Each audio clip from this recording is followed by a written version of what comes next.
Hello বন্ধুরা, আমি পম্পার আমার আর একটা নতুন ব্লগে তোমাদের সকলকে জানাই স্বাগতম।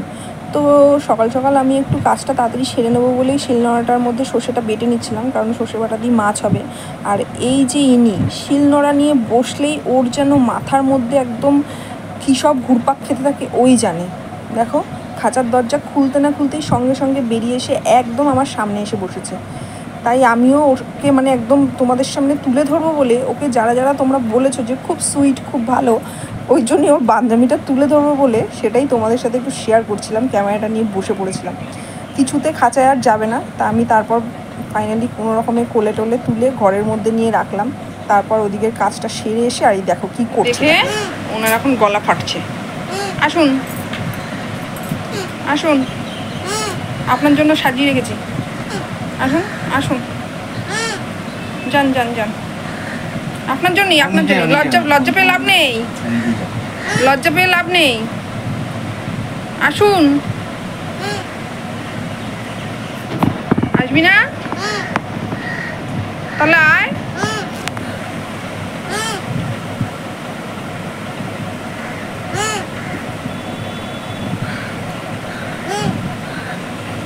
ভয় পেয়েছে, ঝুড়িতে আশফল দেখে ভয় পেয়েছে। হাদারাম,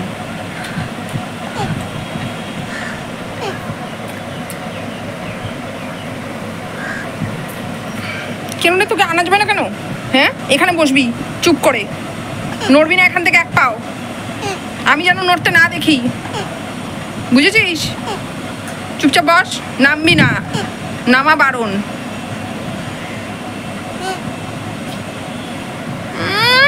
এই নামা বারণ, নামা বারণ, নামতে পারবি না তুই, কিছুতে নামতে পারবি না, যাই হয়ে যাক। আবার সেই ওই দেখো দেখো, ঠিক নেমে গেল। আমার ওদিক দিয়ে ঘুরে ঘুরে যাচ্ছে, এদিক দিয়ে আসছে না ইচ্ছা করে। চলো ওকে খাঁচায় পুড়ে দিয়ে আসি, তুই খাঁচাতেই ভালো। চল চল চল চল, উঠে লাভ নেই, আমি নামাতে পারি। হ্যাঁ, তো গেল ওর তাণ্ডব। এবার চলো দেখিয়ে দিই দুপুরে আর কি করেছিলাম। চিংড়ি মাছ দিয়ে গাঠি কচু আর ওই সর্ষে বাটা দিয়ে মাছ, এই গেল দুপুরের মেনু। তারপর বিকাল হওয়ার সাথে সাথে আস্তে আস্তে চা ফা খেয়ে এবার বড়মশাইকে বললাম সন্ধ্যাবেলার টিফিন আনতে। আর টিফিনে দেখো নিয়ে এসেছিলো চিকেন পকোড়া। মানে দিনটাই আমার একেবারে কি বলবো, একদম দারুণ ছিল।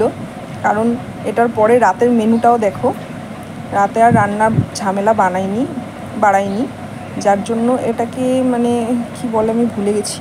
যাই হোক, চিকেনেরই একটা আইটেম। আর ডিমটাকে দেখেছো কি সুন্দর, একদম করে সাইজ করে কেটেছে, খেতেও দারুণ হয়েছিল। রাতের মেনু ছিল বললামই তো। তারপর খেয়ে দিয়ে ফোন টোন ঘেটে ঘুমিয়ে পড়লাম। ঘুমিয়ে পড়ার পরই হঠাৎ আমার ঘুমটা ভেঙে গেল মাঝরাতে।